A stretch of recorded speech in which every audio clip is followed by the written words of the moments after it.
involved in that. It's so important to me. Two great countries, but they were going at it. I want to congratulate the two courageous leaders, and that's what they are. They were courageous, who are taking this monumental step. Prime Minister Hun Manet and Prime Minister Anut.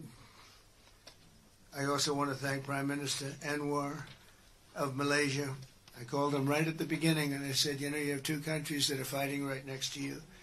We need a third place. We need a sort of a neutral place, right? And he was there, and I said to him, you know, if we get this solved, I'm coming to your country. And I told the truth, didn't I?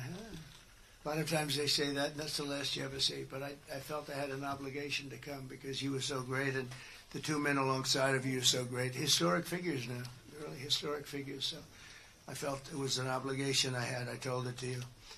That was about a year ago, and all of this has taken place. It's been so beautiful to see. It had started, and there was a lot of killing.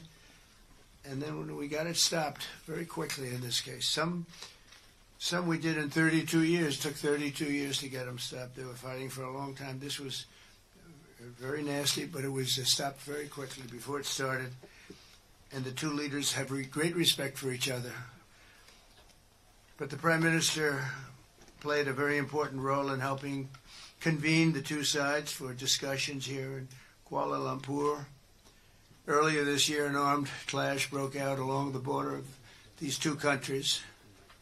Really ancient countries by most standards. They've been a long time, tremendous cultures, resulting in numerous deaths and thousands and thousands of people displaced from their homes. It was starting because of America's strong commitment to stability and peace in this region and every region where we can do it.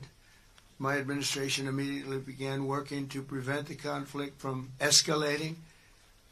I held phone calls with both leaders. I was actually at Turnberry in Scotland when I did this. And we had a lot of phone calls, the three of us and then the four of us. We had a lot of phone calls. It was a beautiful day. I remember how beautiful it was. And Turnberry is a great place, but I said, this is much more important than playing around the Gulf. So we sat there all day long making phone calls, and it was amazing the way it came together very quickly. I mean, really very quickly. You caused me very good entertainment. I could have had a lot of fun, but this is much more fun for me than anything having to do with almost anything, because you're saving people and saving countries. But ask them to choose the path of prosperity and peace over needless bloodshed and war. At the end of July, after extremely productive discussions, we reached a ceasefire agreement. And now these gentlemen, and they really are gentlemen, high-quality people, both went to college in the United States, and now these gentlemen are about to sign what we're calling the Kuala Lumpur Peace Accords. Good name. Both countries are agreeing to cease all hostilities and work to build good neighborly relationships, which have already started. 18 Cambodian prisoners of war will be released, and under this agreement, observers from ASEAN countries, including Malaysia, will be deployed to make sure that the peace prevails and endures. And I have no doubt that it will. We have another situation like that right now in the Middle East. And Gaza, you might have read a little bit about Gaza. And that's another one we're very proud of. But we have a lot of people watching that, a lot of people. I think this is a much different kind of a thing. The two countries are getting along really well. Today, alongside this peace treaty, we also are signing a major trade deal with Cambodia and a very important critical minerals agreement with Thailand. The United States will have a robust commerce and cooperation transactions, lots of them, with both nations as long as they live in peace. And I really feel that when we make deals, we see two countries that we do a lot of business with. We do a lot of business with both of them. We have to use that business to make sure they don't get into wars. But this is going to be a very long peace. So as you know, this is one of 8 wars that my administration has ended in just 8 months. We're averaging one a month. There is only one left. although I heard that Pakistan and Afghanistan have started up, but I'll get that solved very quickly. I know them both, and the Pakistan, the Field Marshal and the Prime Minister are great people, and I have no doubt we're going to get that done quickly. That one started up a few days ago. And I just feel it's something I can do. I do it nicely. I don't need to do it, I guess, but if I can take time and save millions of lives, that's really a great thing. I can't think of anything better to do. But the 8 wars that my administration has ended in just 8 months, there's never been anything like that. Never. There never will be either. I can't think of any president that ever solved one war. I don't think anybody. They start wars, they don't solve them. So nothing like this has been done in history, and it's an honor to be involved. On behalf of the United States, I'm proud to help settle this conflict and really develop good friendships, including people that work with each team. Look at these very distinguished people, except for my people. My people are much less distinguished, but they're very good. But look, my people understand the joke. But look at these very distinguished people, and I've gotten to know them. I want to thank Marco Rubio for being here. He was great. You always help. He's born for this job. He really was. He was born for this job. Secretary of State Jameson, thank you very much for all you did on helping too. He's the foremost expert on trade, and we're going to be doing another couple of stops where we'll be talking about no war, just pure trade. We'll be talking to President Xi in a day. We'll be stopping at Japan. We'll be stopping at South Korea. And we'll be doing some other things, but they're more related to trade. But on behalf of the United States, I'm proud to help settle this conflict and forge a future for the region where proud independent nations can prosper and thrive, safety, security, and peace. It's an amazing thing that's happened to the United States because a year and a half ago, we were a dead country. We were actually a dead country, and now we're the hottest country anywhere in the world. And when I called you, we were in the process of becoming hot. It's actually quite a while right now, but we were sort of on our way. And we had won the election big in a massive amount. And so I was respected when I called you, and it was a little bit easier. I think it's easier when you respect somebody than if you don't respect somebody. If you don't respect somebody, it never happens. But I won't forget that day because it was one of the first wars that I got involved in. And I love doing it. It's like, I shouldn't say it's a hobby because it's so much more serious than a hobby, but it's something that I'm good at, and it's something I love to do. The United Nations should be doing this, but they don't do it. You know, they don't do it. They turned off my teleprompter when I made a speech. I had to make a speech without a teleprompter.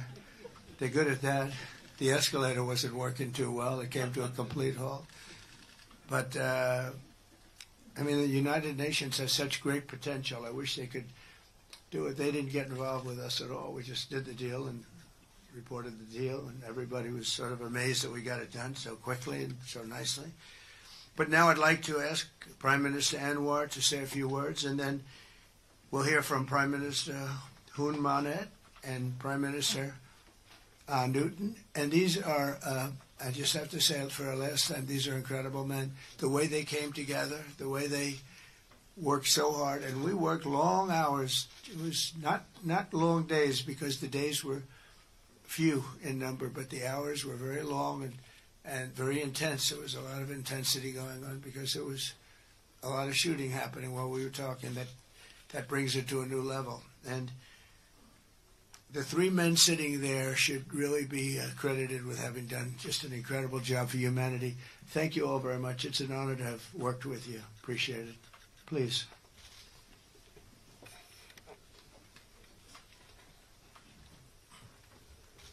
Thank you, President Donald J. Trump, for giving us this honor. And on behalf, of course, Malaysia and our colleagues in ASEAN, I must thank you for your concern, for your empathy, and for your commitment to support this peace deal. When I first received your call, and then urging me to do more, supporting our initiative, and you personally did call both Prime Ministers to urge for a speedy peace settlement, I would say a great thank you.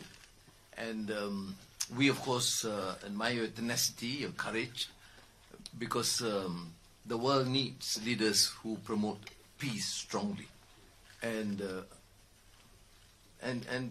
to achieve that, you have to break some rules, as you did today. When President arrived, he asked me to join him in the car. I said, that's against the security and protocol rules. And he was delighted to break the rules, and I... It was a nice ride. And we share a lot of things in common. I was in prison, but he almost got there. But very good exchanges on a number of issues. Of course, priorities, of course, the peace deal. Thank you, both Prime Ministers. You did a great job. We are delighted to have you as colleagues, as true friends. And you understand the need to secure peace, to save our people. And also the ASEAN position as a region of peace and prosperity.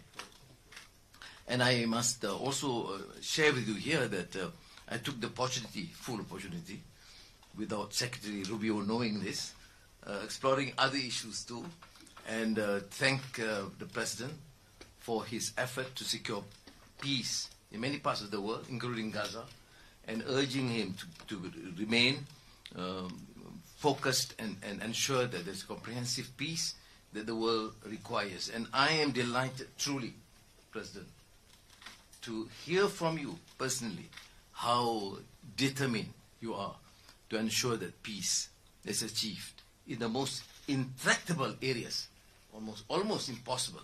But you did it, and we have shown our support and call on the United States in particular to continue this with the support of many, not only neighbors, but the part of the world. But I must also take this opportunity to thank Secretary Rubio, Jamison, and Ambassador Kagan, because they were very helpful. I mean, you didn't say that, I must say that, because they were extremely helpful in ensuring that you come here. I mean, I wasn't sure when you said to me, yes, Prime Minister, I know I'm coming. Well, I'm not sure, because, you know, I deal with a lot of politicians. But you are an exception. Thank you, Mr. Donald Trump. Thank you very much again.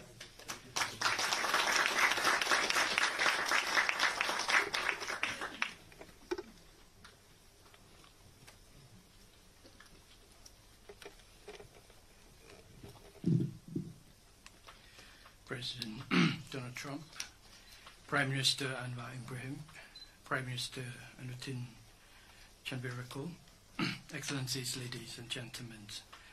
Today marks a historic moment, profound significance for Cambodia and Thailand. A day that reaffirms our shared conviction that peace is always possible when nations have the courage and wisdom to pursue it together. On behalf of the Cambodian peoples, I wish to express my deepest gratitude to President Donald J. Trump for his decisive leadership and steadfast commitment to supporting the lasting peace between Cambodia and Thailand, and for his tireless efforts to make it a reality. I also wish to convey my sincere appreciations to Prime Minister Anwar for his unwavering support and facilitation throughout this peace process until successful conclusions. I further extend my appreciations to my ASEAN colleagues, China, and other partners who have been supporting the ceasefire from the beginning. The principles that underpin this joint declaration are those that Cambodia holds dear. That no matter how difficult or complex our dispute may be, they must always be resolved through peaceful means in full conformity with existing treaties and international law. Cambodia reaffirms a strong commitment to fully and faithfully implementing these joint declarations and to continuing to work closely with Thailand and all our partners to ensure that this peace endures and brings tangible benefit to our peoples. We look forward to continued support and contribution of international communities and partners to fruitful realizations of the joint declarations. As we speak, I think our two commanders are discussing on the possibility of the start of withdrawal, partial withdrawal of the first phase of our heavy weapons as an indication of our willingness to show that the execution of the joint declarations. At the same time, I strongly hope for the prompt release of our 18 soldiers on humanitarian grounds and as agreed in the joint declarations. Finally, recognizing your unwavering dedications and resolute effort to promote peace, and not only between Cambodia and Thailand, but also among other nations, and reflecting the gratitude of the Cambodian peoples, I have nominated President Donald J. Trump for the Nobel Peace Prize. And he, like I say, peace saves life. And this is the wish of our Cambodian people as appreciation for the President. So thank you very much, Mr. President. Thank you.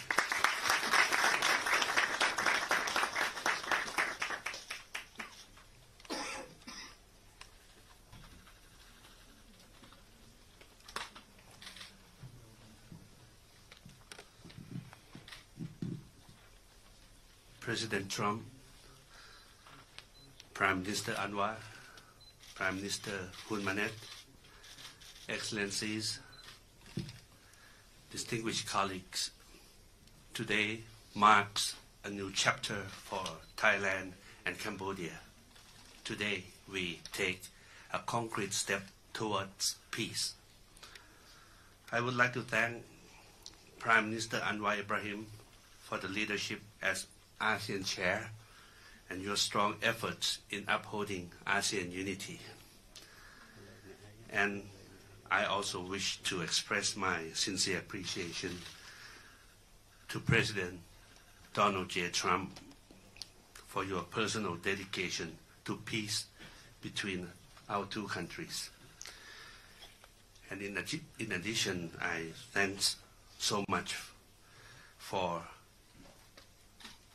the kind words of condolences that the President has given to our country on the great loss of our beloved Queen Mother. It means a lot to Thai people. We have come a long way since agreeing to the ceasefire here in Malaysia on 28th of July. The discussions since then have led to this important outcome, which is the signing of our joint declaration today. And I have to thank Prime Minister Hun Manet for his cooperation and support that led us to this moment. Thailand stands for peace. This declaration reflects our will to resolve differences peacefully, in full respect of sovereignty and territorial integrity. This declaration, if fully implemented, will provide the building blocks for a lasting peace. But more importantly, it will begin the process of mending our ties. Our border communities have been divided by conflict, and innocent civilians have suffered immense losses. This declaration places a firm responsibility on our two parties to act. I believe we can achieve what seemed beyond reach a few months ago. To this end, I welcome the agreement that following the signing of this joint declaration today, both sides will begin implementing all the agreed points, in particular promptly removing heavy weapons from the border areas to ensure the safety of our people, to build confidence and trust. And Thailand will also begin the process of releasing the 18 detained Cambodian soldiers. We have a responsibility to act in earnest and in good faith, and that will restore livelihoods and protect the well-being of our communities along our shared border. To achieve real change on the ground, what we agree on here must be implemented. Only then can we truly turn to a new page. Only then can we assure that our people's security and safety. Only then can we achieve real peace. This is what our people expect of us, and this is what they deserve. Peace with dignity. Going forward, I call on our friends to continue supporting this process so that the joint declaration is implemented fully and in good faith, rebuilding stability, trust, and renewed cooperation between Thailand and Cambodia and across our region. I am also pleased that today we announced the joint statement on the framework for a U.S.-Thailand agreement on reciprocal trade, which I hope will facilitate our negotiations on tariffs for conclusion by end of this year. We will also sign the MOU between our governments on cooperation on critical minerals, which will further promote resilient and sustainable supply chains for years to come. Thank you once again. Thank you from the bottom of my heart. Thank you.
Thank you very much, everybody. It's just a tremendous day. Yes. We're going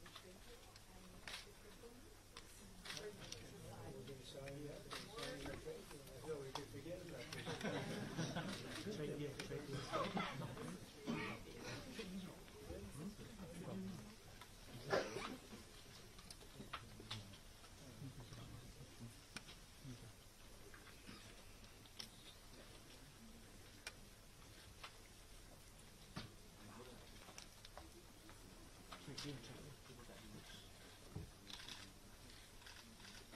And this is a great deal for both countries. This is very good.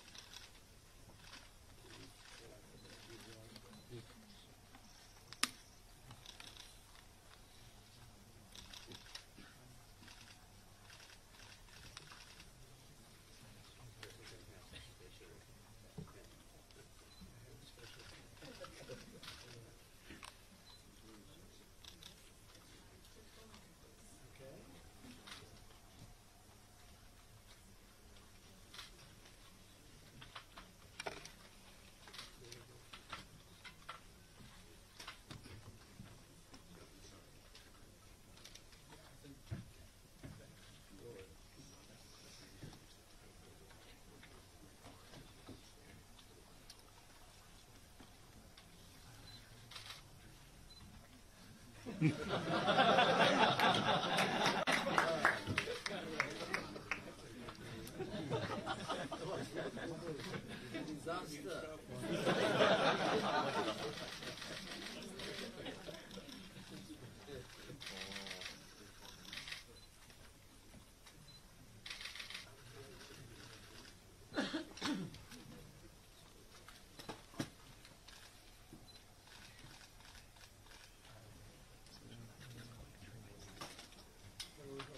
Thank you very much, and congratulations, everybody.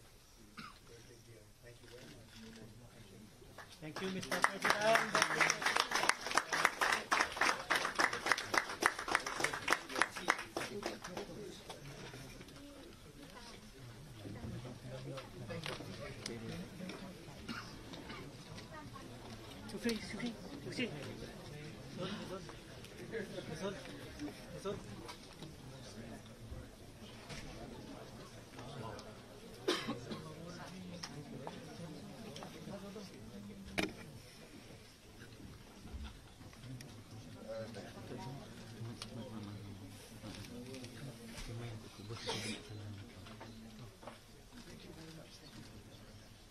Paling kau lihat.